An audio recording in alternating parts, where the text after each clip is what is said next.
Hi everyone, welcome to the July 7th edition of the TimeformUS Forecast. David Aragona here with my usual co-host Craig Milkowski. We are back together following my vacation last week, and Craig filling in for me on the morning line duty. So we took a little bit of a hiatus from this podcast for the past couple weeks, but we're coming back for this forecast, Craig, and we've got a pretty interesting card to handicap on Saturday at Belmont. It is the final weekend of racing at Belmont of this spring-summer meet. It just feels like it went by in a flash, and we're sort of on the cusp of Saratoga starting already, but Belmont typically goes out with a bang these days, finishing up with this Stars and Stripes card on their final Saturday. And boy, this Saturday card with 12 races, it does not disappoint. 4 graded stakes, 3 of them carded in the late pick 5 sequence, and we will talk about the late pick 5 on this podcast. The Belmont Oaks, the Belmont Derby, the Victory Ride, and then we've got an allowance and a maiden claiming race in the mix, but neither one of those is easy to handicap, and definitely a lot to sink your teeth into as a handicapper here, Craig.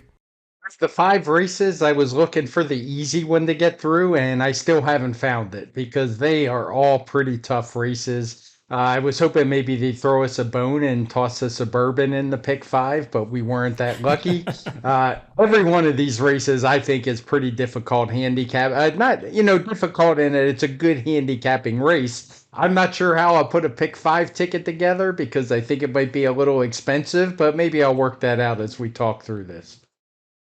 Yeah, we'll try to work it out. We'll talk about ticket structure towards the end because I think that's going to be especially important in a sequence like this. And when you've got races that are this competitive, if you can find 1 or 2 opinions in the sequence where you have a strong view that maybe goes against the grain, maybe it's a race where a lot of people's inclination is to spread and you want to go thinner in that leg, that could be the separator for you when you're putting together a pick 5 ticket for a difficult sequence like this. So we'll try to identify a few of those or talk about potential singles or horses that you want to lean on as we go through this sequence. And it begins with one of the feature races on the Saturday card, the Grade 1 Belmont Oaks. This one going 1.25 miles on the inner turf course, race 8 for the 3-year-old fillies. And a field of 9 signed on for this one. I should mention, Craig and I already did today film some stakes previews for both the Belmont Derby and Belmont Oaks, so you can find those on DRF's YouTube channel if you want a runner-by-runner breakdown of each of those races. But, Craig, as we dive in to handicap this Belmont Oaks, Mission of Joy, I think we both agreed when we talked about it previously. She is way the horse to beat in here. I pegged her a 2-1 in the morning line. I won't be surprised if she goes off a tick shorter than that, but she deserves to be the favorite. I mean, she's just done nothing wrong in her turf races, and the way that she's been running, I don't view her as one that's going to be significantly deterred by the 1.25 mile distance. No, I don't feel so either. She's a horse who's 2-1 on your morning line. I like to go against favorites, and I'm not actually, if you watch our video, and we'll talk about it here, neither one of us pick her on top. But if you're playing a pick 5, I just don't think she's a horse that you could leave out because there's a really good chance she's going to win. And I don't think it's going to be like she's 3-5 in here. I think she's probably going to be somewhere between your morning line and maybe 3-2. So it's not like she's going to offer 0 value, but maybe overbet a little bit in the win pool and the exacta pool. So there are a couple other horses I'd want to talk about, but I was really impressed with her last race. It was a race that was fast from start to finish. The pace figures were all high. It was a race we actually knocked down in TimeformUS by 7 points, I believe, from a 123 final time. She got a 116 as the winner, and it's just one where they went fast early, and it probably boosted the final time a bit, but I don't want to take anything away from her because she was tucked right in behind that fast pace. Yeah, I agree with all of that, and she had a legitimate excuse when she lost 2 back in the Edgewood, significant traffic, and I mean, that's why she was such a short price last time, and she certainly delivered, as you said, big step forward from a speed figure standpoint. It just makes a lot of sense in here. I mean, I think you have to determine what you think a fair price on her is. I would say that she probably is at least 30% to win this race, so 2-1 might not be the worst value on her. She's definitely a horse that I'm going to use in this pick 5 sequence, but I think that there are others that could slip through the cracks and definitely have chances in here. I probably would want to downgrade a little bit, Craig, Papilio, because Mission of Joy has kind of had her number in the last couple of races. And while Papilio certainly fits here from a speed figure standpoint, I mean, she's arguably the second fastest horse in the race after Mission of Joy. She's got to turn the tables on that one. She can be a quirky filly to ride, so she's got to work out a trip under Javier Castellano. I don't know if I view her as one that necessarily gets better going 1.25 miles. So I think you just have to let price be your guide with a horse like that. I got her at 4-1 on the line. I won't be surprised if she drifts up a little bit. But I know both you and I were interested in looking in some other directions. Yeah, I'll start with the horse I picked on top, and that's the 5 prerequisite, a Chad Brown trained filly being ridden by Irad Ortiz. You don't see many of them at 5-1 on the morning line, but given the competition in here, I'm not surprised. What really jumps out for her with me is the pace projector. She's a filly who's shown on a very clear lead, and I don't think that's a surprise as you scan through the PPs and look at all the other horses. There's just not a lot of other speed in here. That's not to say the prerequisite has to have the lead, but she's been in a couple fast-paced races the last 2. She actually did go wire to wire last time. I don't think there's any reason Irad Ortiz won't be able to slow it down, read her a little bit. I'm not talking about slow it down and go 50 halves or something, which I can't stand on a speed horse. But she's one that just has that ability, and I think she's going to have a real advantage turning for home, and the others are going to have to come get her. Yeah, I think this horse is actually pretty good, Craig. I mean, she was only a maiden winner by a length and a quarter 2 back, but she ran a lot better than that bare result indicates that day because she was chasing a really fast pace in that maiden event, and the runner-up Highland Grace was closing from the back, and the two of them finished 4 lengths ahead of the rest of the field. Since then, Highland Grace has come back and won twice in a row, arguably a horse that could have been in this race because she looks like she's heading in that direction. And then last time, like you said, she set another honest pace in the Wonder again, held off Be Your Best, who's back in here, and she's just really come to hand since they started to get more aggressive with her on the turf. And Flavien Prat, he is going to opt to ride the other Chad Brown trainee instead. He was the regular rider of both Prerequisite and Esprit, and he's going to wind up on Esprit. I'm not viewing that as a big negative, though. I'm sure it was just a coin flip, and Irad Ortiz, as you were indicating, more than an ample replacement, and he just has to put her on the lead, which doesn't feel like it's going to be that difficult with nobody else really wanting to get forward. So I've been a fan of this horse. I think I picked her the last couple times in a row when she was decent prices, and not going to make it 3 in a row, but I agree that she's definitely one that's a major contender in here. As for that other Chad Brown trainee, Esprit, Craig, I've got her at 6-1 in the line, and as I've kind of, monitored some of the chatter around this race and, just taking a second look at the PPs, I wonder if she's going to be one that gets bet down a little bit. She's got, that sexy-looking, undefeated record, increasing speed figures. Flavien Prat goes to her over Prerequisite, but she's a horse that is going to have to get faster to win this race. Yeah, for sure. And I kind of agree with you. I think she might take some more money. We'll see how Friday racing goes, but Flavien Prat certainly closed out the day being very hot at Belmont on 4th of July. So maybe that'll attract some more money. But my issue with her is she just hasn't run very fast yet. You're going to see that a lot with 3-year-olds, 3-year-old fillies obviously included. But when you look at that last race at Pimlico, that Hilltop Stakes, it just was not a very strong race. It is a race we knocked down the speed figure a little bit, similar to Mission of Joy because of that fast pace, but the others coming out of that race haven't really flattered it. They've run basically the same speed figure we assigned, so I think that is actually a pretty good adjustment for the day, and I prefer the other Chad Brown over her. I think she's a better filly. Yeah, I think you have to consider the distance of this race, 1.25 miles. It's just not something that all of these horses are necessarily going to want. Maybe Esprit is one that likes it. I mean, she does have some European breeding on the dam side, but a horse that I think is really going to like the distance and one that I'm fairly sure is going to be a big price in this race is the number 8, Freitas the Red. And, maybe I'm reaching a little bit with this horse, but I don't think this is the most formidable field in the world outside of, mission of joy and potentially prerequisite if she's got a significant pace advantage. I'm not that scared of a lot of the horses in this race, and Freitas the Red is a horse that I thought showed ability, even though she remained a maiden during her 2-year-old season. I thought she ran pretty well in both of her first 2 starts at Saratoga, especially second time out when she was a closing second behind Free Look. It took her a while to sort of build on that performance. She went off form for a little bit, but when she was second off the layoff last time at Churchill Downs, finally got the maiden victory going 9 furlongs, and that was a really impressive performance. I mean, she always traveled well, took her a little while to get into the clear at the top of the stretch, but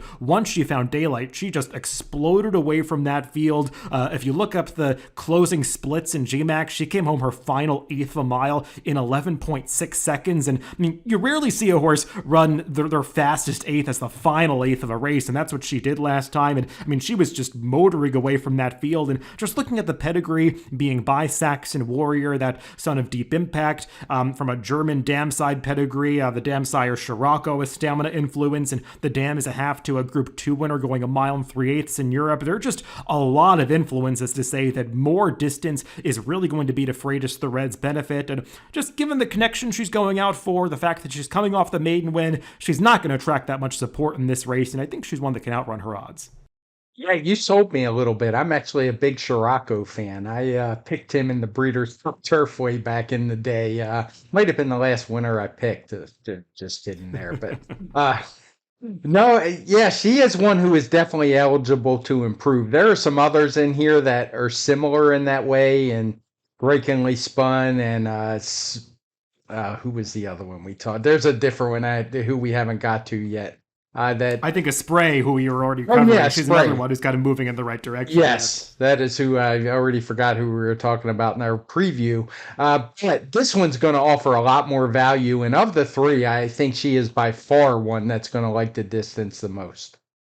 Yeah, and we didn't really touch much upon the 2 Europeans in this race, Sperling Biog and Aspen Grove, and I had trouble making strong cases for either one, Craig. I generally want to get prices on these European horses, just, given the fact that they have to deal with a different kind of race flow and starting gate and different temperatures. I mean, there is some factors that they have to overcome, and both of these horses just don't necessarily have form that make them that competitive in this race, so I think they each have to improve, and I'm not sure that either one was going to be the kind of price that I would find enticing.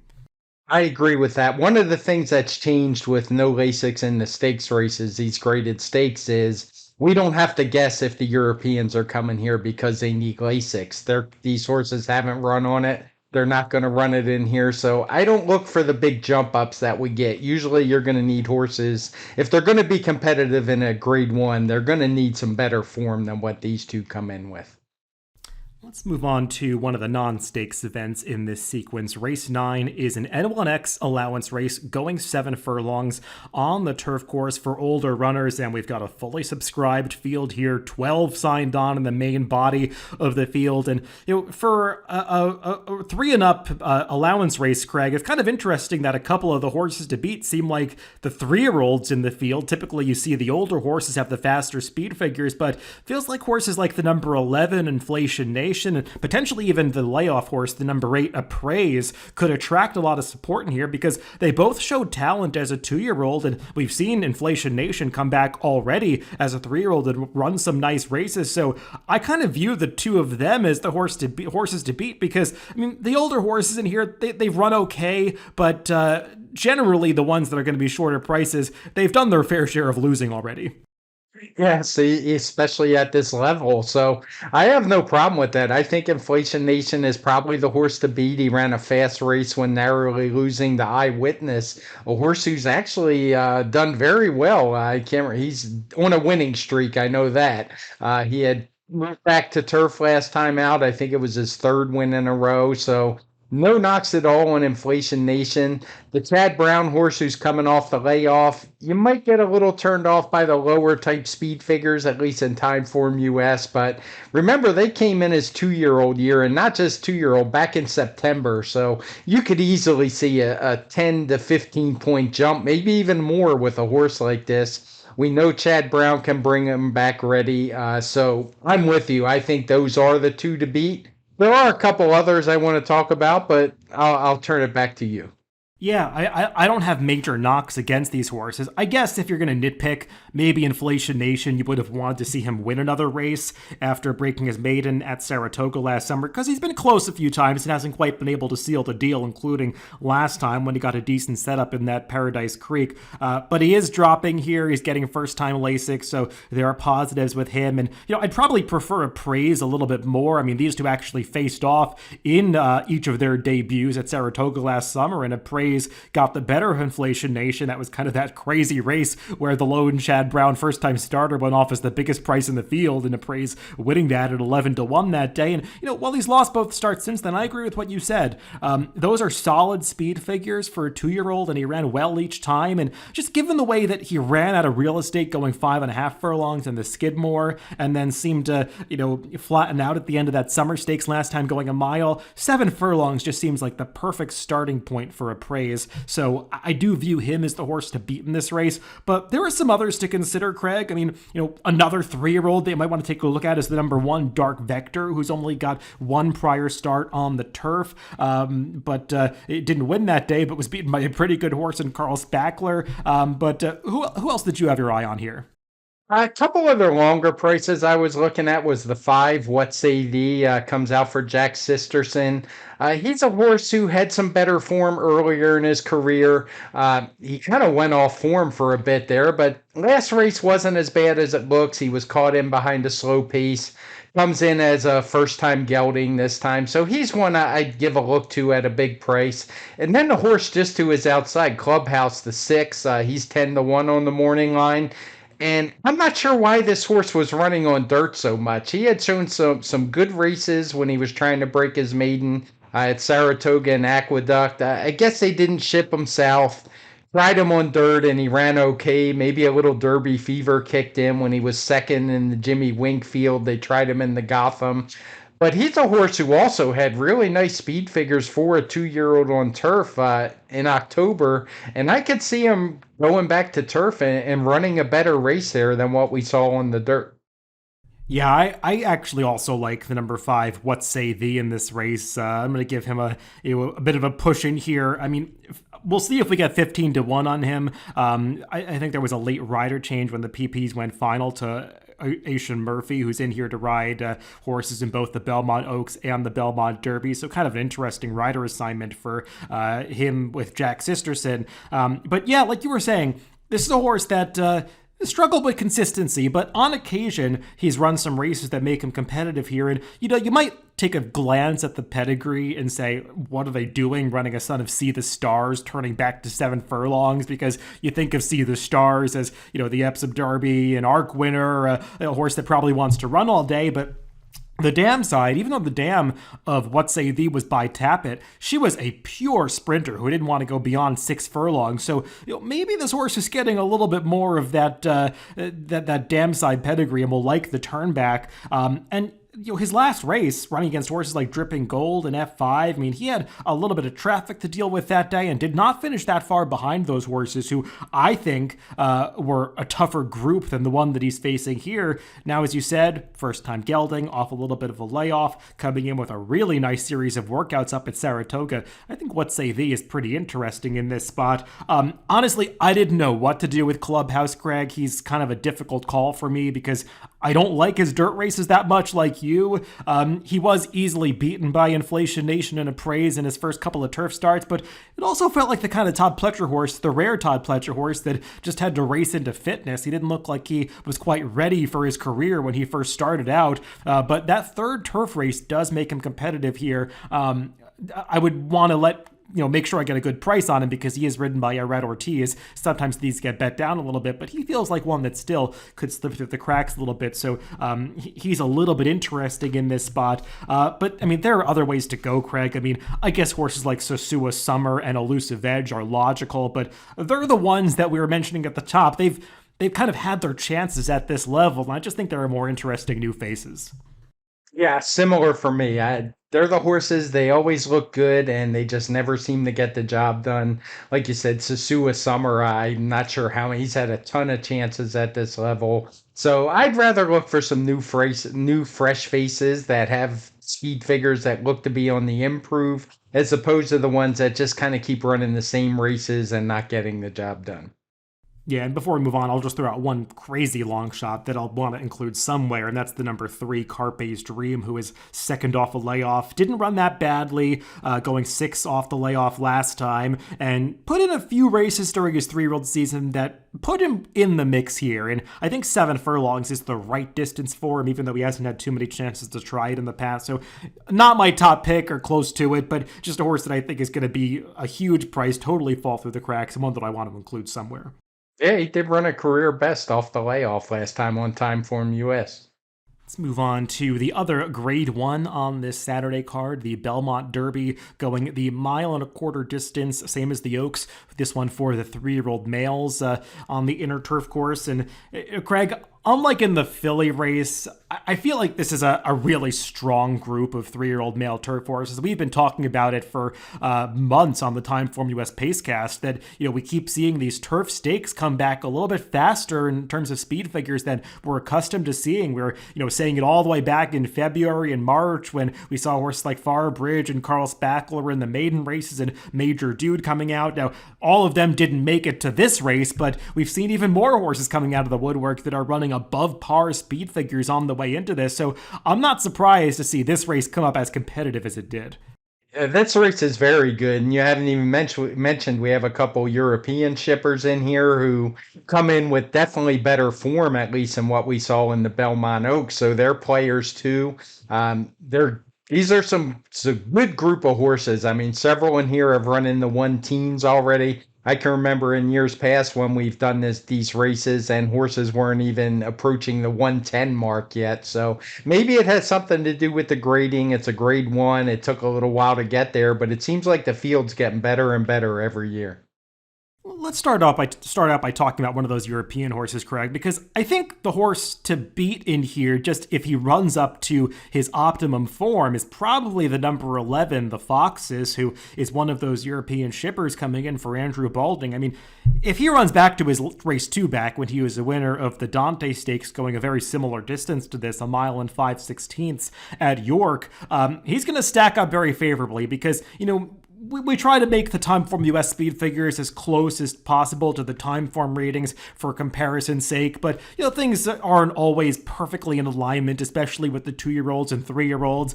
His 111 Timeform rating 2 back in the Dante is a legitimate number for a 3-year-old, and he beat some good horses that day. White Birch, who he edged out at the finish, came back to be 3rd in the Derby next time, and obviously the Foxes didn't run quite as well at Epsom in the Derby, but I mean, no disgrace finishing 5th in a race as prestigious as that one, and 1.5 miles ended up probably being a little far for him. I think we've seen the form of that race come back strong, with Auguste Rodin winning the Irish Derby last week and King of Steel so impressively winning at Ascot. So the Foxes, he seems legitimate. It's just a question of whether you can transfer that form to the United States and also overcome a pretty unfavorable post position draw.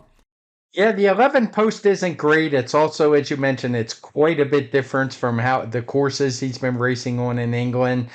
I have no problem with him being the morning line favorite. I would assume he is going to be the favorite in here. He's just not the kind of horse I ever want to take a short price on. It's not like we have a big sample size with Andrew Balding showing he can come over here to win. I'm sure he's a fine trainer. He does well overseas, but it's different. And I'd rather see somebody with a little more experience if I was going to take a favorite in a race like this. So I'm going to look elsewhere. Yeah, if you look it up in Formulator, I think Andrew Balding is, I want to say, 0 for 5 over the past 5 years. He has sent over some North American winners prior to that. I think he's had some success up at Woodbine on those Canadian international cards, up to a decade ago. But not a connection that ships over a lot of horses to North America. So we'll see if the Foxes is able to handle this challenge. But as far as the American contingent goes, Craig, as we were saying, it's pretty deep. There are plenty of horses with quality that we've been seeing in some graded stakes leading up to this, like those coming out of the local prep for this, the Pennine Ridge. I mean, horses like Kalick, Far Bridge, and Silver Knight not, who technically is one of the Europeans, though we've seen him in the U.S. already twice now in his past 3 starts. I mean, those horses look solid. Web Slinger, who has really come to the fore in the past few months for Mark Casse. I mean, he has not gotten ideal trips in some of his recent races, but he's won twice in a row despite going wide on the turns. These are some legitimately talented horses. They are. The Pennine Ridge, I thought it was a good race. I thought Calic that day ran well. But is he going to get a similar trip? He seems to have really taken to a nice front running style in those last 2. He's run his career best speed figures. I know 3 back he won coming from off the pace, but when I see a change in running style and a change in the speed figures, I wonder if that is something that maybe was a big part of that improvement. So I'm a little leery he's going to get the same trip, particularly with a horse like the 7 Wizard of Westwood in here, who's pretty good in his own right and has already won at 1.25 miles. He's a horse who has only really shown one way to go. He's been on the lead in 4 out of his 5 starts, including a dirt sprint to start his career. So I think he's a little quicker, and Kalik's going to have to sit to his outside and try to win that way. And I'm just not sure I like going back to the same style. The others in here that you mentioned, Farbridge, he's got some questions as well. As you said, we've been talking about him for a long time. He debuted early in January this year with a fast speed figure. He's run a good race every time. But he does have that troubling concern that he seems to like to run on the rail. And in a big field like this, I can see a scenario where Jose Ortiz is new rider because Joel Rosario took some grief for his rides the last couple times. But I'm not really sure it was his fault. Maybe he's not 100% excusable. Maybe he made some small mistakes, but I tend to think it's the horse more than it was the rider. So I'm a little leery of him, but all the horses coming out of the Pennine Ridge, the one I really was the least impressed with is the Breeders' Cup Juvenile Turf winner, Silver Knot. I mean, he ran okay. I just didn't see a lot of excuses for him that day not to beat the 2 that finished in front of him. And not only would he have to turn the tables on those 2, he's going to face some other strong entrants as well. Yeah, I think we've got similar feelings about most of those horses. And, I'll say up front, this was a morning line that I really struggled with. It's a difficult race to make a morning line for when you have horses coming in from so many different races and directions and continents. I'll be interested to see who actually goes favorite in here. I won't be surprised if it's Farbridge, just because it feels like a lot of people want to bet him back off that trip last time in the Pennine Ridge, Craig, but I've got that same concern that you do, that he kind of caused his own trouble, and I wonder if he's going to be able to work out that perfect ground-saving journey in this race. So at what could be a shortish price, I don't want to be too confident in his chances, and of the short prices, I kind of think the one that I can have the most faith in is Webslinger. I know that he's maybe lacks the upside of some others as he goes to make his 10th career start in this race, but he's just been rock solid in those recent races, and I like that he's been able to overcome some adversity, getting those wide trips. He's faced good horses already. I mean, he beat a field that was nearly up to this quality in the American Turf 2-back, and I thought ran the better race than Farbridge that day. So I just think Webslinger makes a whole lot of sense, and just looking at the way he runs, I don't think 1.25 miles is going to be too far for him. No, I don't either, and I do think he's the top horse among the Americans coming in.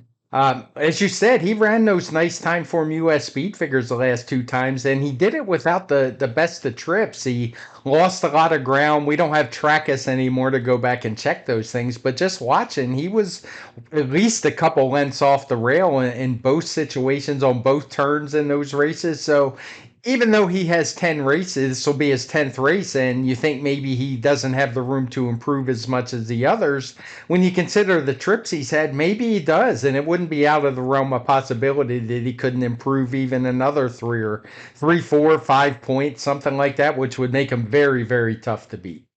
Let's talk about some of the lesser-known quantities in this race, including a horse that I know you like quite a bit, the number 10, Redistricting. He's a real wild card in here, Craig, because he looked like something special on debut, but boy, the connections are asking a lot of him to step up to a Grade 1 company in just the second start of his career. Yeah, and that's not been a great stat for Chad Brown, as you noted. Did a formulator stat on our race preview, but I'm kind of overlooking that one as I made this horse my top pick. I was just really impressed with that debut. The way he just kind of inhaled the field, flew home. It's hard to say how strong that maiden race was, but there were a couple horses, including the horse who finished second, who were coming in with triple digit TimeformUS speed figures, and I think they ran fine and just got their doors blown off by redistricting. And he's a horse who I think's got more in the tank. The mile and a quarter shouldn't be any problem for him whatsoever. And I was particularly just blown away when I looked at the raw times. And as a speed figure guy, I'm not one that looks at raw times all that often. But he actually came home that last 16th and not under stout urging in well under 6 seconds. I think it was like 5.7 seconds or something like that. So just absolutely on cruise control. And he's one, if a horse could jump up and make a big move forward, I'm pretty confident he can do it. Yeah, I mean, watching him run, he reminds me a little bit of another son of Kingman that Chad Brown has had, domestic spending, who also had a big breakout performance at Belmont in June of I think it was 2020, and at that time Chad Brown elected to skip this race with him and instead have one before going to the Saratoga Derby, and we'll see if redistricting can handle this huge step up in class, but he feels like somewhere down the line, he might ultimately be the best horse in this race. We'll just see if he's ready to handle this test right now in his second start. But Craig, I'm also interested in a horse coming out of a maiden victory, so I mean, I can't criticize too much. The number 3 Cyber Ninja is a horse that, maybe stepping up into a spot that's just too tough. I mean, that's a possibility. He has quite a bit to find if you're just looking at speed figures.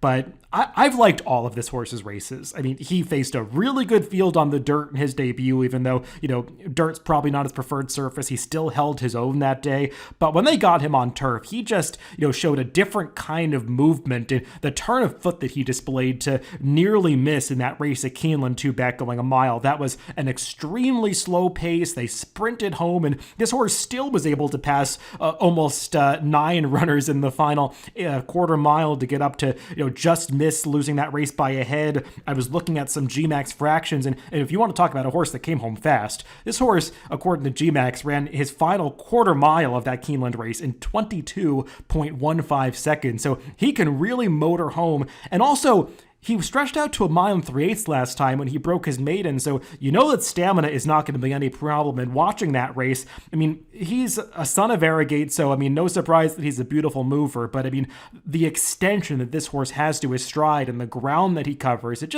he just gives off the impression of one that has real quality, and it's not, so apparent on paper, but when I watch his races, I feel like he could eventually be this kind of horse, and I'm just going to take a shot with him at what's going to be a huge price in this race. He drew the right kind of post position. The rails are going to be down. I just hope Junior Alvarado puts him on the inside, tries to save ground and get lucky with the trip in this race. But, at 20-1 or upwards, he's a horse that I'm very interested in.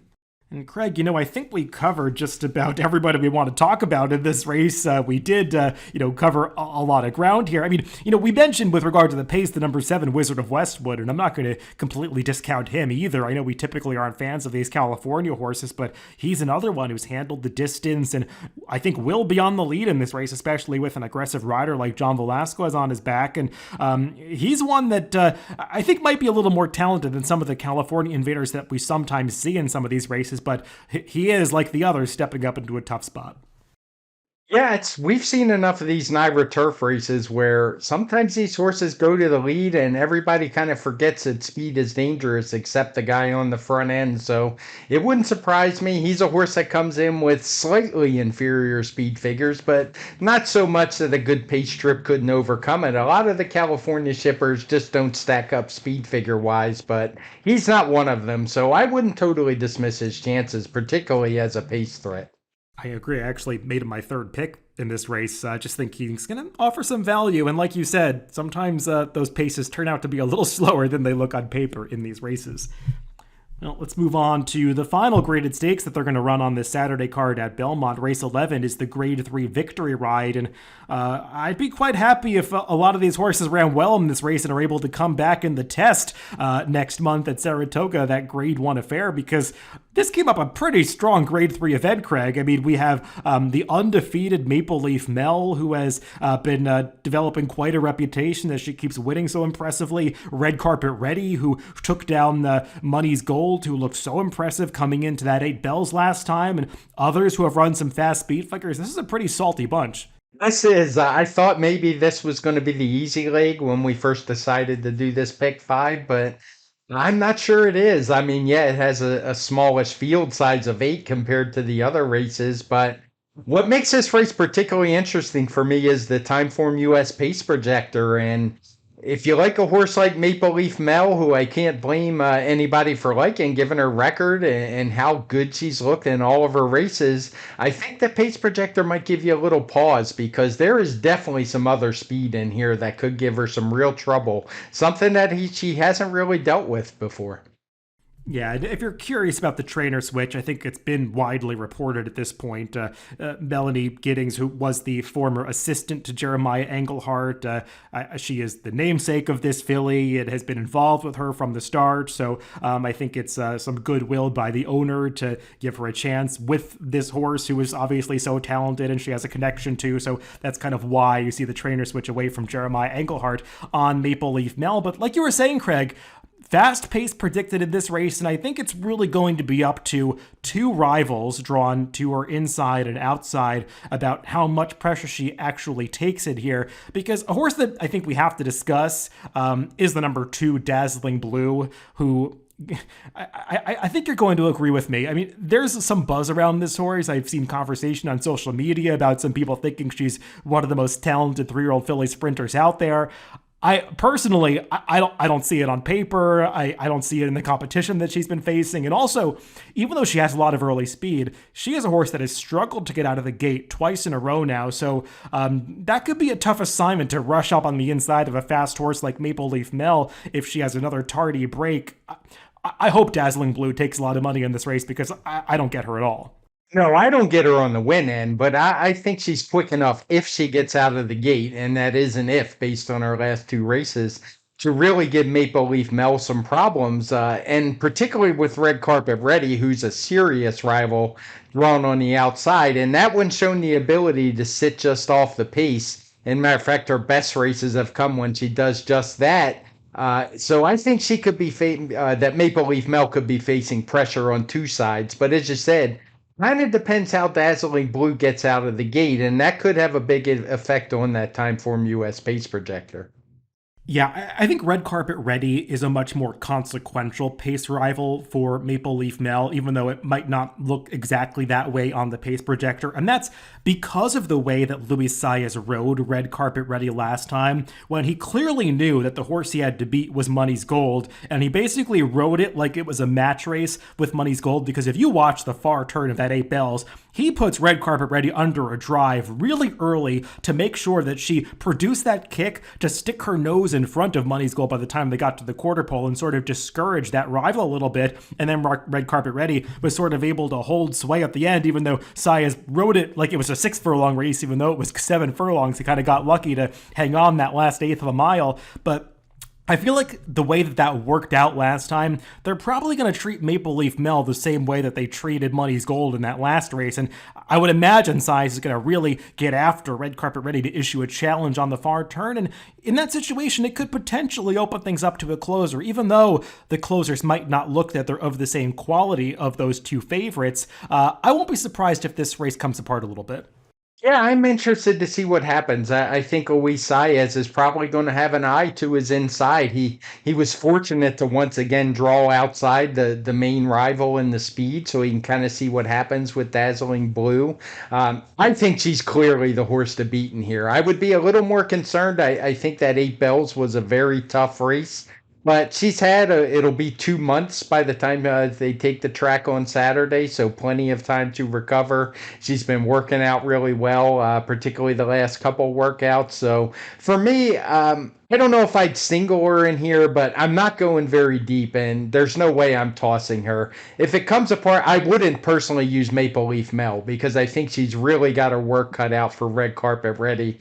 I have really trouble envisioning a scenario where she'll be able to beat red carpet ready, other than she just runs off and is able to dominate the field on the front end. But that seems hard to me. So I'm going to lean on red carpet ready and then go to maybe use a couple closers as backups. Yeah, I tend to agree that Red Carpet Ready is the better bet in this race. I think she's going to be a more enticing price. It just seems like Maple Leaf Mel's reputation has continued to grow as she keeps winning these races geared down at the end. Horses that, win so impressively, they just tend to have these reputations that maybe get a little bit a little outsized relative to their form. So we'll see if it's really earned with Maple Leaf Mel, the short price that she's going to go off.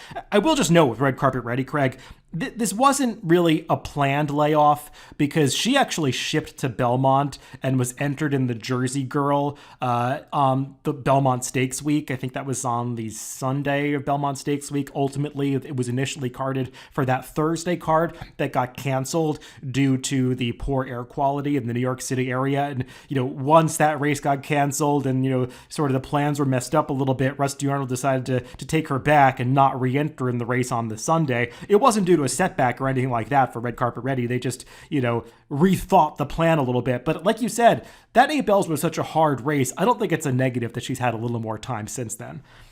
I do want to make a push for one of the closers in this race, though, and that's the number 3, Vava.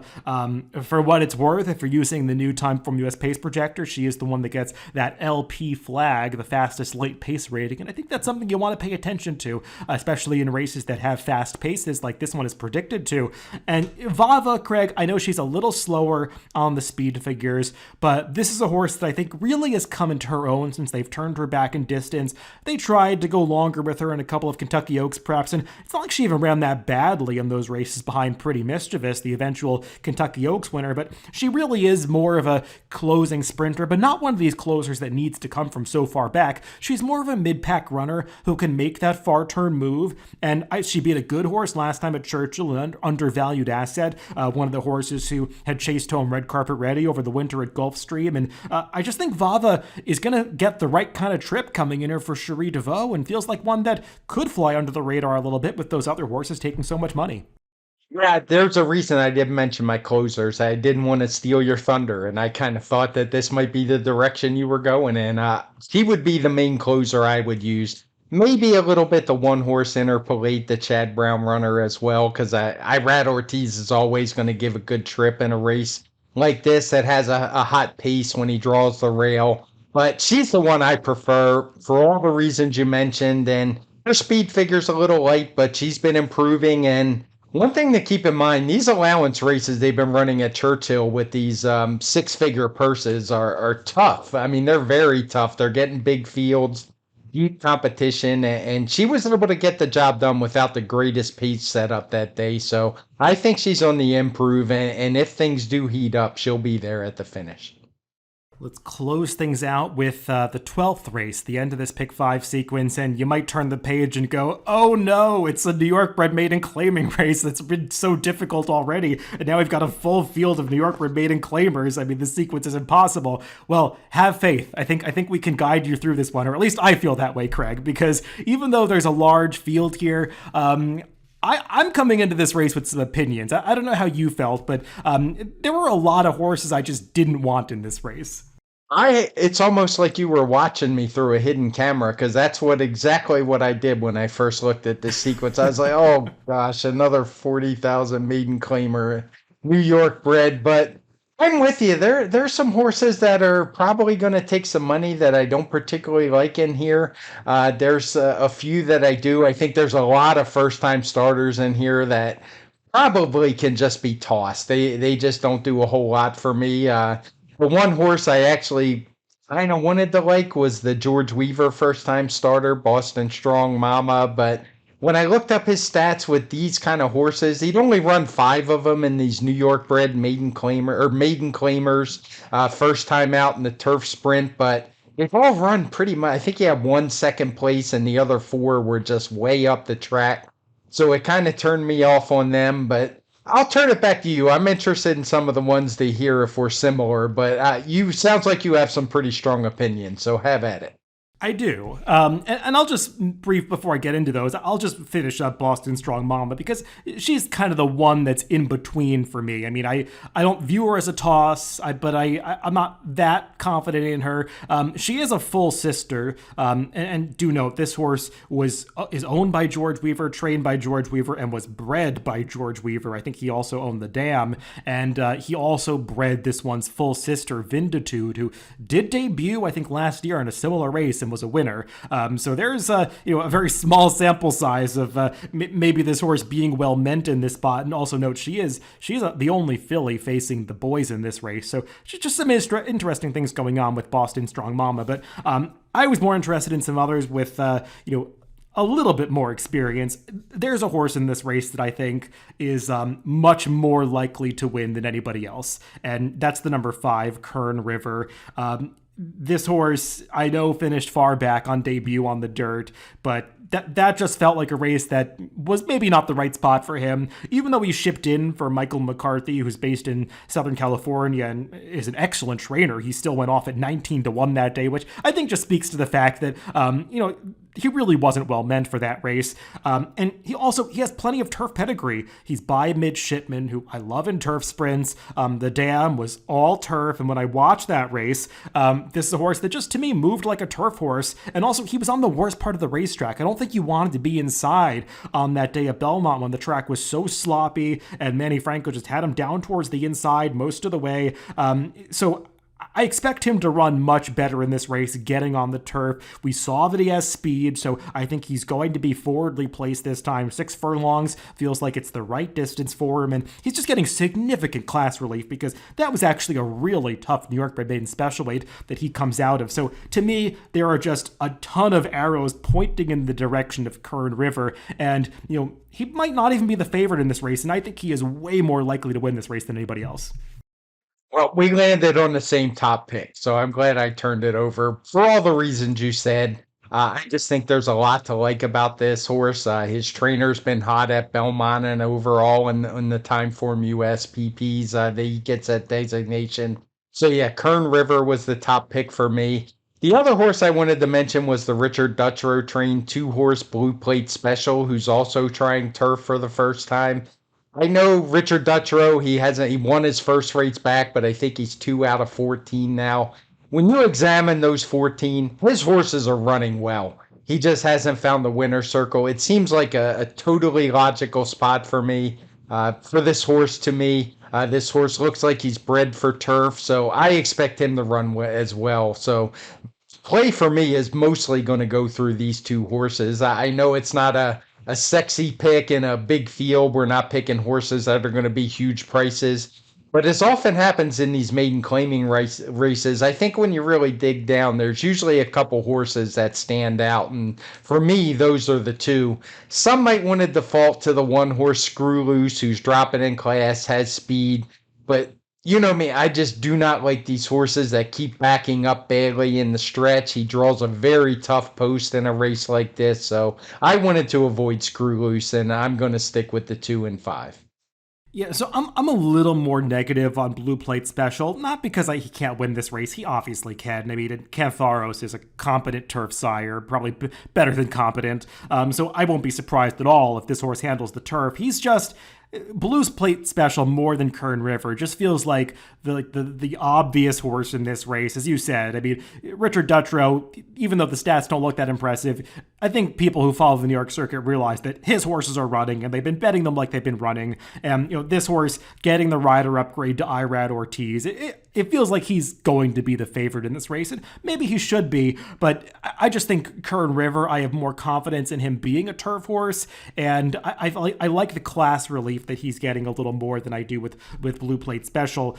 So I'm going to mention one more horse that I wanted to use in conjunction with Kern River. Kern River is my lean in this race, but I also do want to use the number 6, Burn, Jakey Burn.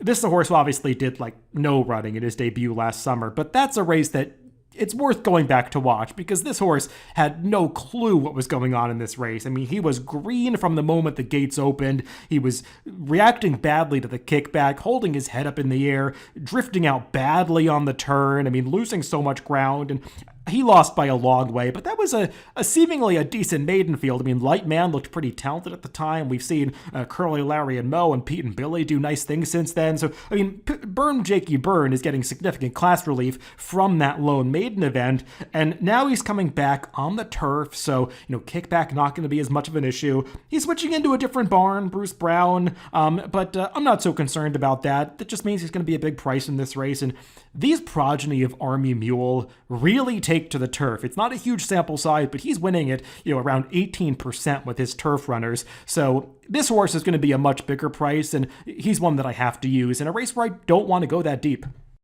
Yeah, you probably talked me into him. The only thing that turned me off of him was the trainer stats. When you look them up, they're not good, but that's to be expected when the guy's a 4% winner in the past 365 days. But I've seen him have plenty of winners. I know he's competent, so I can see your point with him. I think the one thing that is clear is neither one of us care for the horses with turf form in here because all three of the horses we've mentioned have yet to step foot on the grass. That's exactly right. I don't really need Screw Loose. I don't like Left Him Behind that much, and I see your dog agrees with me. No turf form in this finale. So I think that wraps up the handicapping portion of this late pick 5 sequence. And as we kind of mentioned, Craig, difficult sequence to put together a ticket for. We'll try to do our best. I don't know. Do you want to go first? Should I go first? Have you? Sure, I'll go first. Okay. I made you go first on the maiden claimer, so I'll go ahead and just knock out what I'm thinking initially here. In the Belmont Oaks, I think Mission of Joy is much the horse to beat, so I'm not going to totally dismiss her, but I like Prerequisite as well, so I'd probably use those two in equal strength. Your horse, Freitas the Red, I would probably use as more like a B or C type, and that would be about it for me because it's a tough sequence, and I don't want to get too carried away on some of these legs, and just hope I have a good opinion on some of them. The 3-year-olds look good in the allowance race. We mentioned Inflation Nation and Appraise. I guess Appraise would probably be my top pick. We talked about some of the factors why he actually beat Inflation Nation. One thing I didn't mention, that horse he lost to at Woodbine, it looks like he was a decent second. That was a Charlie Appleby horse who ran a huge speed figure that day, so I think that race might be even better than looks. I want to use a couple of price horses as backups, the 5 What's AD and the 6 Clubhouse. More as B's than C's. I think they're stronger contenders than just saying that they're C type. So I would spread a little bit more in that race. In the Belmont Derby, I'm going to use redistricting as an A in that race and also Web Slinger. If I was going to use backups, I'd probably just go with Far Bridge. That would be about it for me in there. Maybe a little bit Wizard of Westwood if I could afford to throw him in as a potential horse that's going to steal it. In the Victory Ride, I'm going to lean on Red Carpet Ready. I did like what you said about the closer, Val. I'm really going to... Vava. I think Vava. I guess. Vava. It's not so much that I can't read, it's that I can't see because I don't have my glasses on. It's Vava. And maybe a little interpolate as the two closers, but I really do think Red Carpet Ready is the horse to beat in that one. And then in the New York bred claimer, I'll probably use the 3 horses. You convinced me on the 6, ignoring the trainer stats that I saw, but I will also lean on Kern River, and then the 2 and the 6 would be my backups. Yeah, we're fairly similar in this sequence, and I think we're kind of trying to thin things down in the same sort of spots. In the Belmont Oaks, I agree with your strategy. I'm not against Mission of Joy, and I'm using her as an A in this race because I don't think she's negative value and she's just so likely to win. But I do want to use her in conjunction with my value horse Freitas the Red, probably as co-A's, and I think I'd make Prerequisite as more of a backup B type for me. In the 9th race, I view Appraise as the most likely winner, and maybe he doesn't go favorite. I guess we'll see how that all shakes out. But I do also want to use along with him as one of my main uses the number 5, What Say Thee, who I know you liked also. I made him my top pick in this race. I just think he's going to be the right kind of value, and there are things to like about him. And not that I've got a problem with Inflation Nation. I just didn't view him as much of a convincing winning type, even though he's obviously a contender in here. And as a backup somewhere, I'm going to use that number 3, Carpe's Dream, who is not among the most likely winners, but I think he's going to be way too big a price in this race if he's bet the way that he usually is. And then in the 10th race, the Belmont Derby, Web Slinger is the horse to beat, no doubt about it. And this is kind of a difficult race to put together an ABC structure for, because you're sort of weighing the likelihood of winning against the value. And I know that I picked a horse on top that's 30-1 in Cyber Ninja. So, I mean, I don't want to lean too hard on a horse that I understand is not that likely to win the race. I just think he's going to be the right value. I think Cyber Ninja is supposed to be in the 12 to 15-1 range based on my opinion. And, he probably is going to be upwards of 20-1, or at least that's what I'm expecting. So I'm using Cyber Ninja as an A on that basis from a value standpoint. But again, like I did with Mission of Joy, I want to use Web Slinger as the co-A because I think that he also at around 4-1 is the right price in this race. And he's much more likely to win. And, I would also have some backups. I think Wizard of Westwood is another one that's going to slip through the cracks from a wagering standpoint. I could use Craig's horse a little bit, Redistricting, who I don't have in my picks, but is a horse that I'm definitely afraid of in this race. Far Bridge, I'm skeptical he'll be the right value, but he's one that I could use as a backup. And the Fox is a difficult call. I mean, I might regret leaving him out if he goes off at 7-1, but I'm not really anticipating that that's going to happen. In the Victory Ride, Vava's my top pick, and it's the kind of situation where I think she's going to be the right value. I think she's going to get the right trip, so I'm going to lean on her. She'll be the only A, and my main backup will be Red Carpet Ready. And like Craig, I'm going to try to beat Maple Leaf Mel. I think that could be the separator race because it feels like a lot of people are on the Maple Leaf Mel bandwagon, and I think this is a real class test for her. And then closing things out in the 12th race, I'm going to lean on Kern River. He's the A. My main backup is the number 6, Burn Jakey Burn. And if I'm right about the other strong opinions in the sequence, I'll have a ticket going through a horse like Blue Plate Special. But I really do want to narrow this one down because I think it's a race where a lot of people are going to be tempted to spread, and I actually do have an opinion. Yeah, I think this was a good sequence, and I'm glad we did it. I know everybody's looking forward to Saratoga, but I didn't want to overlook this one because I think these are some really good bettable races, and I do think there's some value in some of these for sure. Yeah, I definitely co-sign that. I mean, we're all looking ahead to Saratoga, but Belmont goes out with a bang with this Stars and Stripes card on Saturday. So looking forward to all of the 12 races. I mean, even Friday's card, as we're recording this on Thursday, Friday's card at Belmont is really strong as well. So looking forward to the racing action this weekend. And Craig and I think start next week, we'll be back to the 2 podcasts a week schedule should be most of Saratoga. So there'll be plenty of racing to recap. I know that. And we'll also try to do as much handicapping of Saratoga and maybe even a little Del Mar in the coming months. So, Craig, this was really fun to get back into the swing of things and looking forward to recapping these races next week. Yep, good to have you back. Looking forward to it as well. Well, everybody, remember you can always catch these podcasts on DRF.com, Spotify, Apple Podcasts, and YouTube. Wherever you get your podcasts, just make sure to subscribe to the Daily Racing Form channel. Again, thanks for tuning in, and make sure to catch that TimeformUS Pacecast coming up next Tuesday.